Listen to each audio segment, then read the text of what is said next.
second question says write a C program to check if the number entered by the user is a palindrome or not.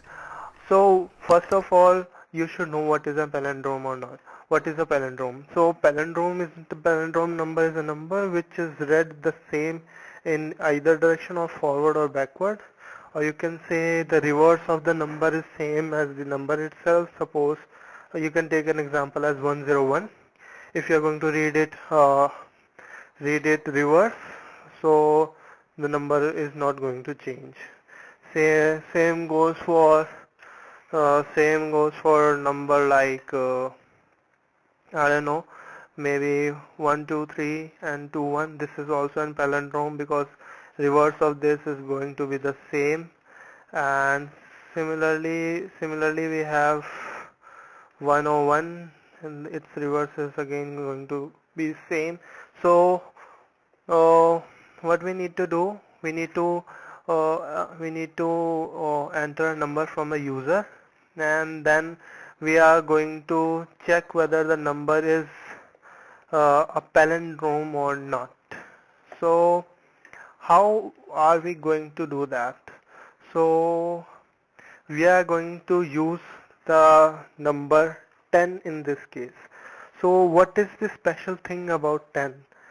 The special thing about 10 is if you are going to divide any number, suppose 147, divide any number by 10, you are going to get result as quotient as you will get the if you will get the quotient quotient as 14 in this case, and remainder as 7.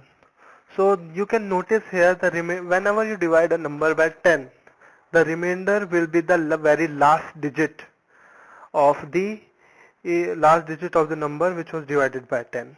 So the division can help us. Division by 10 can help us to extract the digits. So basically, what we are going to do in this program, we need to extract all the digits. We need to separate all the digits entered by the of the number entered by the user.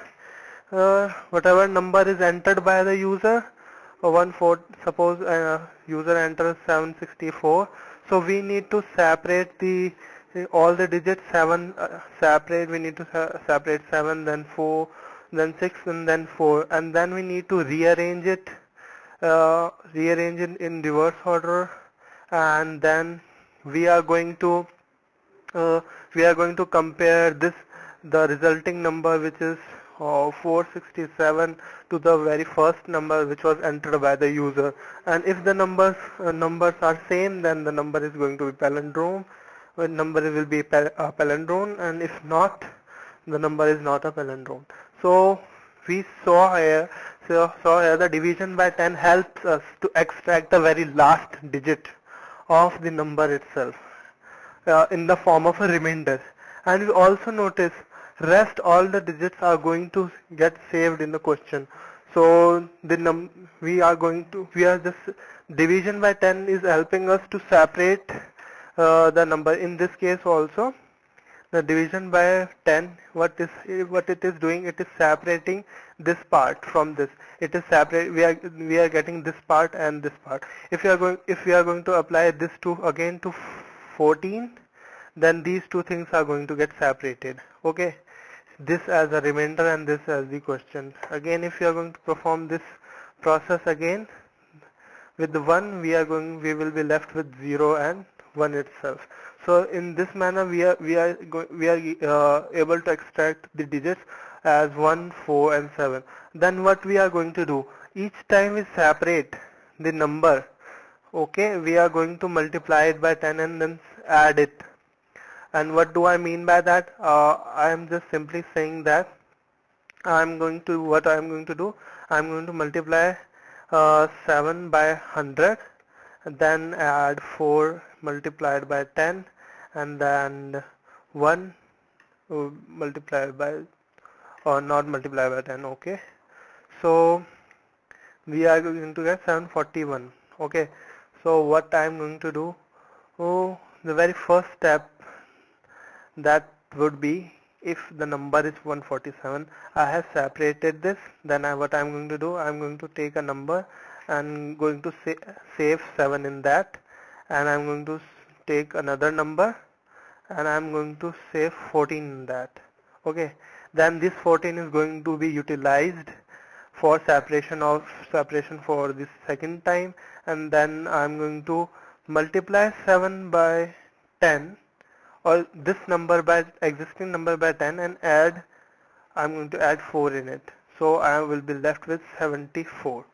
Okay, and then I'm going to again save this number to the number that I saved earlier. So I'm going to get 1 in here.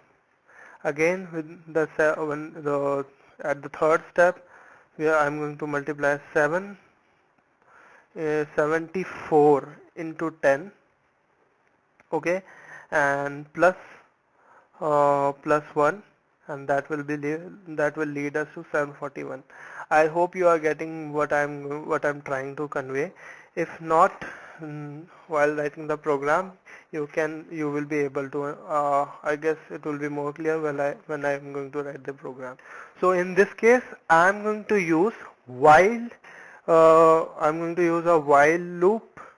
Why I'm using a while loop? Because I don't know how long is going to be the number, how many digit number the user is going to enter. So what I am doing now, I am taking one more number, int y, and I'm saving x in it, and I'm taking one more number, one more r for saving the remainder, and I guess one more number p. P will be the number in which I'm going to which I'm going to compare to, and R is going to save the remainder. Okay, so let's the value of P be 0. Okay, and start while loop. So what would be the condition? The condition will be until I am going to get 0 as the quotient after multiple divisions. If I'm getting 0 as the quotient, so 0 as the quotient which will be the y. Okay, y is not equals to 0. Okay, then the very first statement is going to be, first I need to extract the very last digit. So first extraction will be r y mod 10. That will lead me to the remainder, and after that I need to save, or I need to decrease one digit from y, and that would be y divided by 10.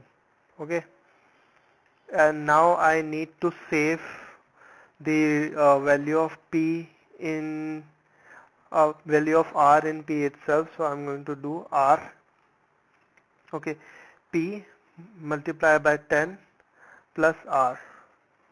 Okay, and I guess this is going to do our job, and after that I'm going to compare the number. If p is double equals to x, then print percentage d is a, I hope the spelling is correct, PALINDROME. Okay, it's correct, is palindrome,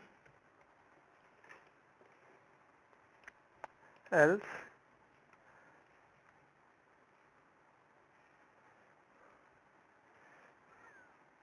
is not a palindrome. Okay, let's check if our program is working or not. Let's enter the number 101. 101 is a palindrome, so our program is working very well. So let's see what is happening step by step within compiler. And this time I'm going to write another number, and you can see all the values in here. So let's see what is going on.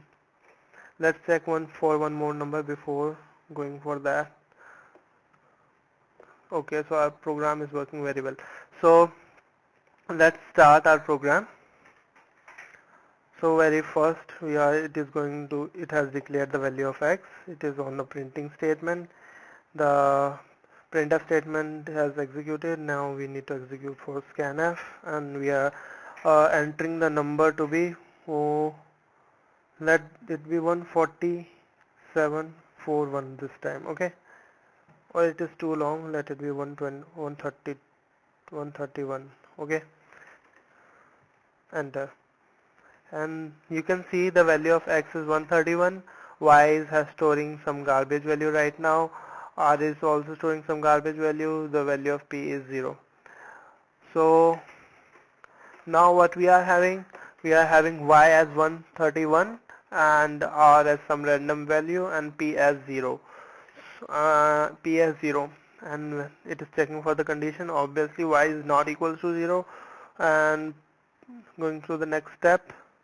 Okay, so we just ran this statement, and you can see the value of r is 1, which is very obvious. After dividing 131 by 10, the remainder is going to be 1 itself. And let's run next line. The next line just divided the 131, which was the value of y, by 10, and the number was reduced to 13. The last digit was removed itself. And the next step is p multiplied by 10 into r. Obviously the value of p is 0. So this was the reason why we initialized the value of p to be 0. If we are going to if I am not going to initialize p to 0, then p is going to store some garbage value, and it is going to get multiplied by 10, and it's going to it's going to get added to the p, and we are going to get some number which is undesirable. So you can see here p is itself 0, so p is going to save r itself now. Okay. Next step, obviously 13 is not equals to 0. Again, the remainder, we should receive 3 as a remainder in this case. Yes, we are getting remainder, 3 as a remainder in here. 3 as a remainder in here. Let's go for the next step. Obviously y is divided by 10, and it again removed the last digit, and we are left with 1. And this time it is going to multiply 1 into 10, which is 10, plus 3, which is going to be 13. Okay, again y is not equals to 0, and value of r is going to be 1 this time, and y is going to be 0 this time, because question is going to be 0, and p is going to be 131 again, and y is 0. The loop is terminated. If statement is satisfied and we are getting 131 is a palindrome. Okay, and 131 is a palindrome. Don't mind this number, because I guess I typed there was a typing between the execution itself. That is why you're getting this number in here. So this was the logic behind this behind the palindrome, and we can check for one more number which is not in palindrome. I guess that would be a better example. So let's run the first two lines, and number that I am entering is 1472. Okay, 1472, and enter. So you can see the value of x is 147. Y is in garbage. Y is also going to save the number as x after execution of this line itself. And you can see y and x are same. R is not initialized yet. And the one more reason why I saved the value of x, or copied value of x in y, is that I am tampering with the value y. If I am going to use x in here, then the value of x is going to get changed, and I will not be able to compare it with the value that was entered. Okay, so you can see in here we should expect r to be 2, r is 2, and y is going to be 147, and p is going to be 2, and again you can see r is going to be 7 this time, and y is going to be 14 and p is going to be 27, and this step will go on. You can see in here the number is printed, or you can say the saved in the reverse order in p.